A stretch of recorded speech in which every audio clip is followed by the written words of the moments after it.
हाँ भाई, सबसे पहले बात करते हैं रक्त की। मुख्य रूप से रक्त क्या है? रक्त एक तरल संयोजी ऊतक है।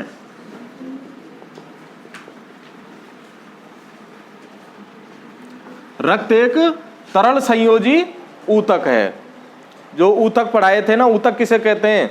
दो या दो से अधिक कोशिकाओं द्वारा एक समूह बनाया जाता है, उसको ऊतक कहते हैं, जो क्रियात्मक एवं संरचनात्मक दृष्टि से क्या हो? समान हो।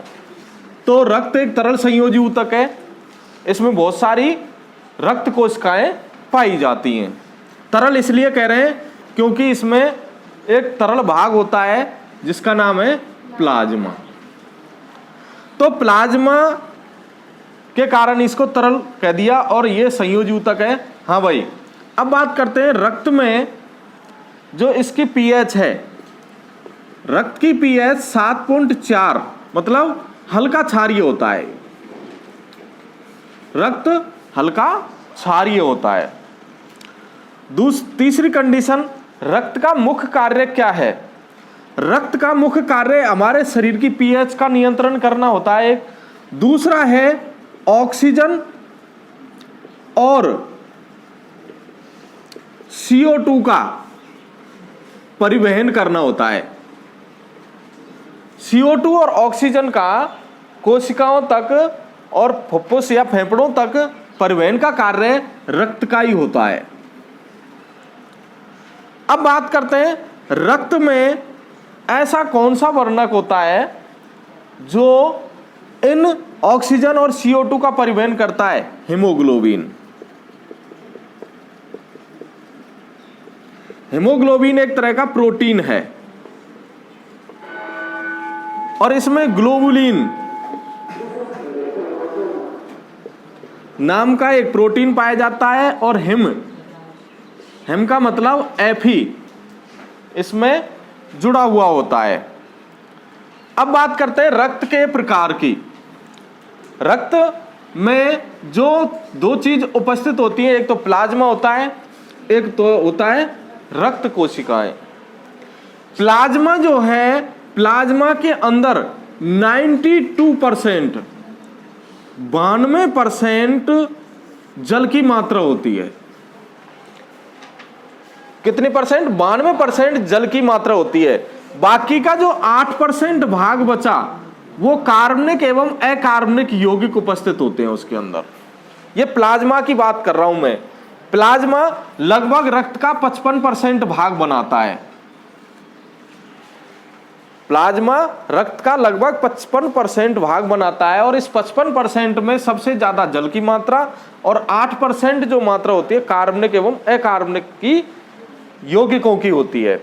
दूसरा भाग इसमें रक्त कोशिकाएं। रक्त में जो रक्त कोशिकाएं होती हैं 3 प्रकार की होती हैं। एक तो RBC, एक WBC और एक रुधिर प्लेटलेट्स या बिंबाणु। RBC को लाल रुधिर कणिका कहते हैं।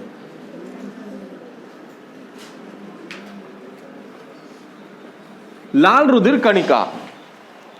RBC की बात करूं मैं, RBC का निर्माण लाल अस्थि मज्जा में होता है। जो वयस्क व्यक्ति होते हैं, वयस्क व्यक्तियों में RBC का निर्माण लाल अस्थि मज्जा में होता है। जबकि जो शिशु होते हैं या भ्रूण अवस्था में जो बच्चे होते हैं, जो मां की पेट में पल रहे होते हैं, उनमें RBC का निर्माण प्लीहा में होता है। प्लीहा के अंदर होता है। बात करते हैं RBC जो होती है उसमें एक वर्णक होता है HB, हीमोग्लोबिन। मैंने अभी नाम बताया था हीमोग्लोबिन, जिसके कारण रक्त का रंग लाल होता है। RBC जो होती है यह केंद्रक विहीन होती है।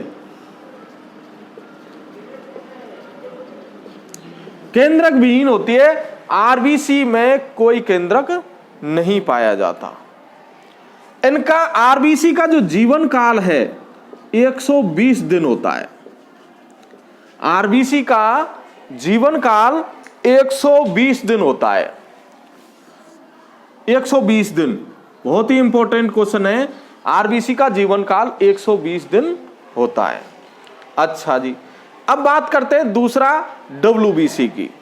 डब्ल्यूबीसी को ल्यूकोसाइट भी बोलते हैं, और ये हमारे शरीर के अंदर एक सैनिक कोशिका की तरह कार्य करते हैं। सैनिक कोशिका की तरह कार्य क्यों करते हैं? क्योंकि ये बाहर के जो प्रतिजन होते हैं उनसे हमारे शरीर की या हमारे शरीर को रोग प्रतिरोधक क्षमता प्रदान करते हैं। रोग प्रतिरोधक क्षमता प्रदान कैसे करते हैं? क्योंकि इसके अंदर दो प्रकार की कोशिकाएं होती हैं, कणिकाणु और अकणिकाणु। दो प्रकार की कोशिकाएं कौन कौन सी होती हैं?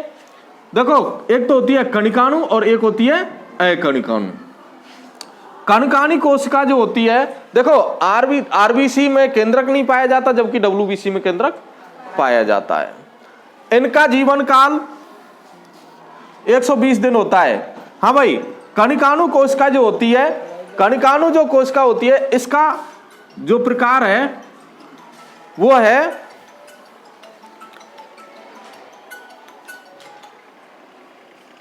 कणिकाणु जो कोशिका है इसका प्रकार है न्यूट्रोफिल,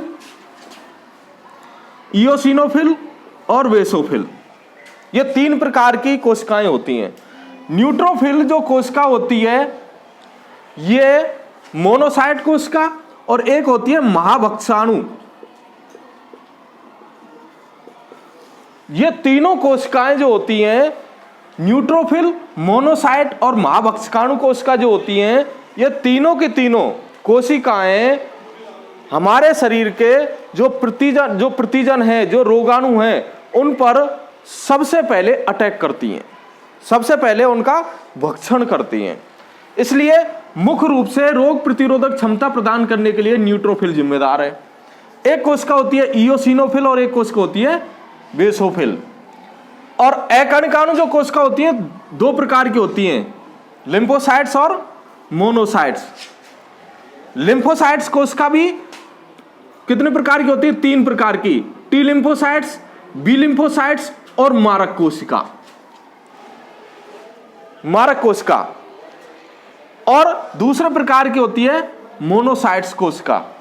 मोनोसाइट्स जो कोशिकाएं होती हैं, मैंने अभी बताया आपको, ये न्यूट्रोफिल और महाभक्षकाणु कोशिका और मोनोसाइट तीनों मिलकर के प्राथमिक जो प्रतिजन है उस पर सबसे पहले बार यही करती हैं, अटैक यही करती हैं और उसका भक्षण कर लेती हैं। अब बात करते हैं तीसरा जो है ये है प्लेटलेट्स, रुधिर प्लेटलेट्स। रुधिर में इनकी जो संख्या होती है लगभग 3 लाख घन मीटर के करीब होती है। हमारे रुधिर में इनकी संख्या 3 लाख घन मीटर के करीब इस रुधिर में इनकी संख्या होती है। ये रक्त का थक्का जमाने का कार्य करते हैं। अगर कोई घाव लग जाए, चोट लग जाए, तो सबसे पहले रक्त का थक्का प्लेटलेट्स ही जमाती हैं।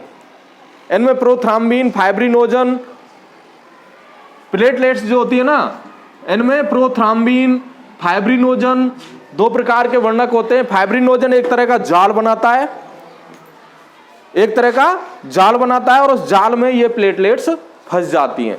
इनका जीवन काल 10 से 20 दिन का होता है। बस इनका जीवन काल 10 से 20 दिन का ही होता है। तो इस प्रकार से हमारे रक्त की संरचना होती है। अगला जो टॉपिक आएगा अपना आएगा रक्त परिसंचरण तंत्र, जिसमें मानव हार्ट, हृदय अपन पढ़ेंगे। ठीक है भाई।